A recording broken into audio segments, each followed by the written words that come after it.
الله عليه وسلم إذا دخل رمضان وفتحت أبواب الجنة وقوت أبواب النار سلسلة الشياطين۔ الحمدللہ پھر ایک بار ہم تمام رمضان میں داخل ہو رہے ہیں۔ میری معزز ماں اور بہنوں، آج ہم غور کریں گے کہ رمضان کا مہینہ کتنا بڑا موقع ہے اور کتنی بڑی اپارچونٹی ہے ایمان والوں کے لیے۔ حقیقت تو یہ ہے کہ رمضان کا مہینہ بہت بڑا امتحان ہے ہم تمام کے لیے۔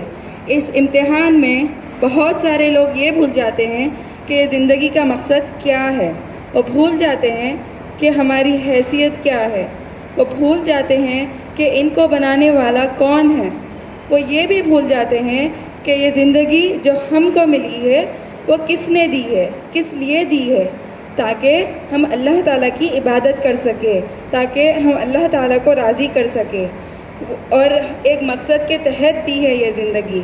اللہ رب العالمین نے قرآن مجید میں فرمایا وَمَا خَلَقْتُ الْجِنَّ وَإِنسَ إِلَّا لِيَعْبُدُونَ، میں نے جنوں اور انسانوں کو صرف اپنی عبادت کے لیے بنایا ہے۔ ہم تمام بنے ہیں صرف اللہ رب العالمین کی عبادت کے لیے۔ رمضان کا مہینہ ایک ایسا مہینہ ہے جہاں لوگ کو موقع ملتا ہے اپنی عبادتیں کرنے کا، نیکیاں کمانے کا۔ اور آپ صلی اللہ علیہ وسلم نے ارشاد فرمایا اذا دخل رمضان، جب رمضان میں داخل ہوتے ہیں فتحت ابواب الجنہ، جنت کے دروازے ہم تمام کے لیے کھول دیے جاتے ہیں۔ وقوت ابواب النار، جہنم کے دروازے بند کر دیے جاتے ہیں۔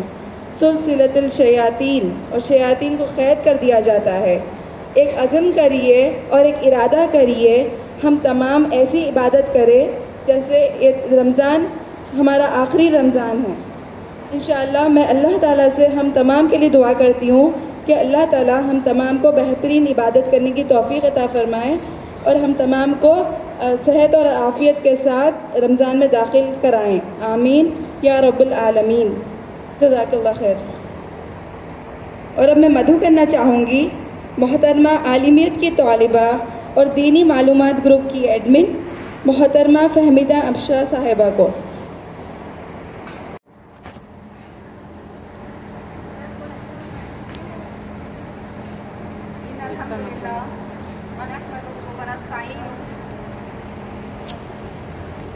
ان الحمد للہ ونحمده ونستعینه ونستغفره ونؤمن به ونتوکل ونعوذ من شرورنا ومن سیئات اعمالنا من يهد الله فلا مضل له ومن يضلل فلا هادي له واشهد ان لا اله الا الله واشهد ان محمدا عبده ورسوله اما بعد فان خير الحديث كتاب الله وخير الهدي هدي محمد صلى الله عليه وسلم وشر الامور محدثاتها وكل محدثة بدعة وكل بدعة ضلالة وكل ضلالة في النار۔ فاعوذ بالله من الشیطان الرجیم، بسم اللہ الرحمن الرحیم۔ رب اشرح لي صدری ویسر لي امری واحلل عقدۃ من لسانی یفقہوا قولی۔ آپ تمام سامعات کا اسلامی طرح سے استقبال کرتی ہوں۔ السلام علیکم ورحمۃ اللہ وبرکاتہ۔ الحمدللہ رب العالمین، تمام تعریف ایک اللہ رب العالمین کے لیے ہے جو ہمارے مالک، خالق اور رازق ہیں۔ انگنت درود و سلام آپ صلی اللہ علیہ وسلم پر، اللہم صلی علی سیدنا محمد وعلی آل سیدنا محمد وعلی آلہ وصحبہ وسلم۔ الحمدللہ، جیسے کہ ہم ابھی میرا ٹاپک آپ لوگ پوسٹر میں دیکھے ہی ہوں گے کہ استقبال رمضان کے تعلق سے میں خلاصہ کروں گی انشاءاللہ تعالی کہ ہم رمضان میں داخل ہونے سے پہلے کچھ ایسے اعمال ہیں کہ کس طریقے سے ہمیں استقبال کریں ہمارے رمضان۔ چلیے پہلے داخل ہونے سے پہلے کے معاملات کے تعلق سے میں آپ کے سامنے خلاصہ کروں گی۔ رمضان میں داخل ہونے کے بعد کے معاملات انشاءاللہ محترمہ عالمہ عظیمہ باجی صاحبہ اس کا خلاصہ کریں گے۔ انشاءاللہ آخر میں سوالات کا بھی سلسلہ رہے گا، جو مسائل مسئلے اگر آپ کو رمضان کے تعلق سے اگر کچھ ہیں تو آپ کو تھوڑا وقت دیا جائے گا سوالات کا بھی انشاءاللہ۔ چلیے تو سب سے پہلے انشاءاللہ اللہ تعالیٰ قرآن میں فرماتے ہیں 183 سورہ بقرہ آیت نمبر یا ایھا الذین آمنوا کتب علیکم الصیام کما کتب علی الذین من قبلکم لعلکم تتقون۔ اے ایمان والو، ایمان والو یعنی اے ایمانت دار لوگ، اے ایمان والو، تم پر روزے فرض کر دیے گئے ہیں